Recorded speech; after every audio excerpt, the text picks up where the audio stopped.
हर हाल में मैं आज़ाद ही इलेक्शन लड़ूंगा। यानी कि ऐसी ऐसी यूनियन काउंसिल हैं जहाँ से 80% आवाम मेरे साथ, और इंशाल्लाह ये जो यहाँ डाकू राज है इसको मैं ख़त्म करूँगा। जी नाज़रीन, बिल्कुल इस वक्त मैं मौजूद हूँ। इंतहाई जो इलेक्शन की सूरत हाल है, हर जानब इलेक्शन की गहमा गहमी है। आज़ाद कश्मीर भर में इलेक्शन का दौरा है। हल्का L1 डडियाल इलेक्शन के हवाले से एक माना हुआ हल्का है।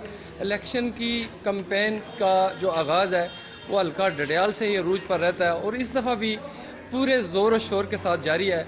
मेरे साथ इस वक्त एक बहुत ही अहम शख्सियत जो इलेक्शन लड़ने जा रहे हैं, और ना सिर्फ डडियाल हल्का L1 डडियाल से बल्कि मीरपुर से भी वो इलेक्शन लड़ने जा रहे हैं। दोनों हल्कों से उन्होंने इलेक्शन लड़ने का ऐलान किया हुआ है और जोक दर जोड़ लोगों की इनके साथ शमूलियत हो रही है, लोग इनके साथ शामिल होते जा रहे हैं। मेरे साथ इस वक्त मौजूद हैं चौधरी मोहम्मद जहांगीर साहब, और वो बताएंगे किस वजह से इलेक्शन की उन्होंने लड़ने का क्यों फ़ैसला किया, क्या इस निज़ाम के ख़िलाफ़ थे वो, क्या नाइंसाफ़ी थी जो इन्हें इलेक्शन की तरफ लेकर आई है। जी अस्सलाम वालेकुम। जहांगीर साहब, क्या समझते हैं इलेक्शन लड़ने की? पहला तो मेरा सवाल है, क्या वजह बनी? आप मुख्तलिफ लोगों की हमायत करते रहे, सियासी असर रसूख भी सबका रखते रहे, फिर एकदम आपने फ़ैसला कर लिया और एक नहीं 2 हल्कों से आपने इलेक्शन लड़ने का ऐलान कर दिया, इस पर क्या कहेंगे? सबसे पहले तो मैं आपका और अदालत न्यूज़ टीम का शुक्रिया अदा करता हूँ, और उसके बाद मैं असल मौक़िफ़ की तरफ आता हूँ। असल में एक बात आपने कहा कि आप मुख्तलिफ़ पार्टियों के, मैं अल्लाह के फजल व करम से 1990 में कॉलेज दौर से मैं PSF में शामिल हुआ था, और जितने भी इलेक्शन हुए हैं मास वाई एक इलेक्शन जिसमें मैंने चाचा अली मोहम्मद साहब के कहने पे चौधरी यूसुफ साहब की सपोर्ट की थी, जब से मेरा वोट बना है मैंने 4 मरतबा पीपल्स पार्टी की सपोर्ट की है और 1 मरतबा पीपल्स पार्टी में रहकर चौधरी यूसुफ साहब की सपोर्ट की है। तो इसके अलावा मैंने इस वक्त पार्टी को छोड़ दिया है और अब मैंने आज़ाद इलेक्शन लड़ने का फ़ैसला किया है दोनों हलकों से, क्योंकि मैंने गरीब आवाम की ताकत से ये जो जितने लोग हैं मुतासरीन बेशुमार, मुतासरीन ज़लज़ला, मुतासरीन ज़ैली कुंभा जात, बेशुमार ऐसे लोग हैं जो मेरे साथ बढ़ चढ़ कर हिस्सा ले रहे हैं। तो इनके काम उसी सूरत में हो सकते हैं कि मैं किसी जमात में ना जाऊँ, क्योंकि जमात में जाने से, क्योंकि मैं जमात के टिकट का पाबंद हो जाऊंगा, मैं उनके मंशूर के मुताबिक चलूँगा, मैं अपने लोगों का उस तरीके से काम नहीं कर सकता। इसलिए मैंने ये फ़ैसला किया कि हर हाल में मैं आज़ाद ही इलेक्शन लड़ूँगा।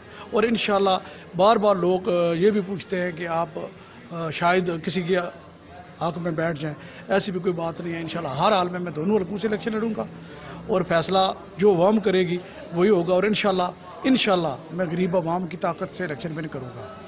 असल मंशूर की बात जो है, जिसकी वजह से मैंने इलेक्शन लड़ने का फ़ैसला किया है, वो ये है कि सबसे पहली चीज़ तो ये है कि जहाँ इंतकामी कार्रवाइयों का सिलसिला होता है, इंतकामी कार्रवाइयों का सिलसिला होता है, गरीब लोगों को तंग किया जाता है, पुलिस के ज़रिए तंग किया जाता है, सबसे ज़्यादा तंग किया जाता है महकमा माल के ज़रिए। तारकीन के वतन की जो ज़मीनें हैं जिनकी उनकी अपनी मलकियती होती हैं, लेकिन उन पर कब्ज़े किए जाते हैं, अदालतों में गलत तरीके से स्टे लिए जाते हैं और उनको बहुत खजल ख़राब किया जाता है। उसके बाद ज़ैली कुंभा जात का मसला है। आज हमारे भाई मीरपुर में तकरीबन 100 दिन से ज़ायद हो गया वहाँ बैठे हैं, कोई उनका मसला अभी तक हल नहीं हुआ। 4 हमारे MLA थे, ज़ैली कुंभा जात में ज़मीन भी मौजूद थी, वफाकी गवर्नमेंट ने पैसा भी रख दिया था, उसको मनसूख करने की कोई वजह नहीं बनती थी, क्योंकि इनको चाहिए था वो ज़ैली कुंभा जात वालों को उनको प्लाट दे देते। अगर डेवलपमेंट के लिए इनके पास पैसा नहीं था तो उसको बाद में कर लेते, लेकिन उसमें किसी भी MLA ने आवाज़ असेंबली में नहीं उठाई। ये इसके अलावा बेशुमार इंतकामी कार्रवाइयाँ होती हैं। ये ज़कात का निज़ाम देखें, ये लॉकडाउन में देखें, क्या ये जो दिहाड़ीदार मजदूर थे या दुकानदार थे, इनका किसी ने कोई इनकी सपोर्ट नहीं की गई। आप दूसरे बैरून मुल्क में देखें, आप इंग्लैंड का सूरत हाल देख लें, 20-20 लाख छोटी छोटी दुकानें भी खुली रही हैं किराने की, और उनको 20-20 लाख 10-10 लाख रुपए दिए गए। इन्होंने 1 रुपये की किसी ताजर की, किसी दिहाड़ीदार की कोई सपोर्ट नहीं की है। और ये हमारी जो अरबों की ज़कात है वो किधर जा रही है? क्या किसी को इस ईद पर किसी को 10 रुपये भी मिले नहीं मिले? बेशुमार जाती हैं छोटी मोटी, जिसकी वजह से मैं यहाँ से कभी मीरपुर जाकर थोड़ी सा रिलैक्स होने की कोशिश करता था तो पीछे से कॉल आती थी कि भाई हमारे घर पटवारी आ गया है, एक की कोठी बन रही है बड़ी सी, उसको नहीं पूछेगा, झोंपड़ी वाले का उखाड़ देंगे। इस तरह के बेशुमार छोटे छोटे मसाइल थे। मैं इनसे तंग होकर मैंने ये फैसला किया कि हर हाल में मैंने इलेक्शन लड़ना है, और जब तक मैं खुद आगे नहीं आऊँगा इन गरीब आवाम के मसाइल हल नहीं होंगे। और इंशाअल्लाह अज़ीज़ हर हाल में मैं गरीब आवाम के मसाइल हल करूँगा, और अल्लाह के फजल व करम से मैं इलेक्शन जीतूँगा। अगर ना भी जीता, ये हार जीत अल्लाह के हाथ में होती है और आवाम के हाथ में। जहांगीर साहब, 7 यूनियन कौंसिल 8वां शहर है, इस पे क्या कहेंगे? कितना वर्क कर चुके हैं? मज़ीद क्या समझते हैं कि बड़े बड़े बुर्ज गिराएंगे, या इसे आपने सीक्रेट रखा हुआ है? एक इलेक्शन की जो इलेक्शन लड़ने की पॉलिसी होती है, क्या समझते हैं कि उस तरह का भी कोई अपसेट करेंगे?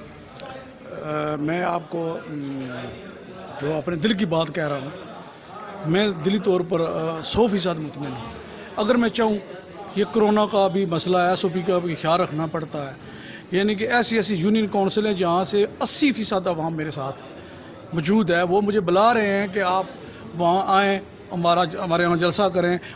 बेशुमार लोगों ने रखे हुए हैं, लेकिन कोरोना की वजह से ये SOP अभी मुझे इतला मिली है, मुझे AC साहब का मैसेज आया है कि आप SOP की जो तमाम सियासी पार्टियाँ खिलाफ वर्जी कर रही हैं, तो लिहाजा आप 50-60 से ज़ायद आदमी की मीटिंग भी नहीं कर सकते, उसकी पाबंदी करना पड़ती है।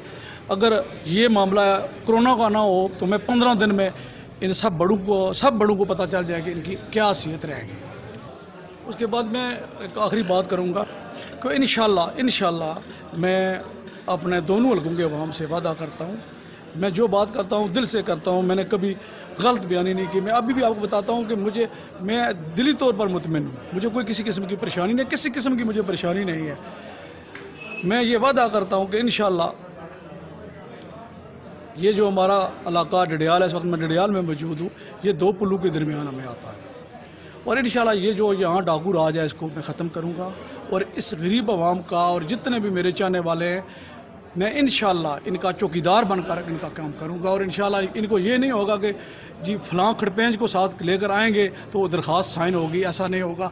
जो मेरा एक गरीब से गरीब आदमी भी मेरे पास जब आएगा तो इंशाअल्लाह उसका काम डंके की चोट पर होगा, और जिस भी इंतजामी अफसर के पास जाएगा, जितनी इज़्ज़त एक गरीब को मिलेगी इतनी बड़े से बड़े अमीर को मिलेगी, इतनी एक गरीब को मिलेगी। क्योंकि हमारे यहाँ एक ही तो चीज़ है, मैं समझता हूँ इतना नाइंसाफ़ियाँ हैं, सिर्फ 2 चीज़ों में अवाम गरीब और अमीर बराबर हैं। एक, जब वो कब्र में जाते हैं, मरते हैं, तो कफन और कब्र का औलिया जो नीचे होता है वो अमीर के लिए भी वही होता है और गरीब के लिए भी वही उसी तरह की कब्र होती है, और एक कफन सफ़ेद बनाया जाता है। दूसरा जो यहाँ इस मुल्क में अगर कोई कानून है तो वो वोट का है।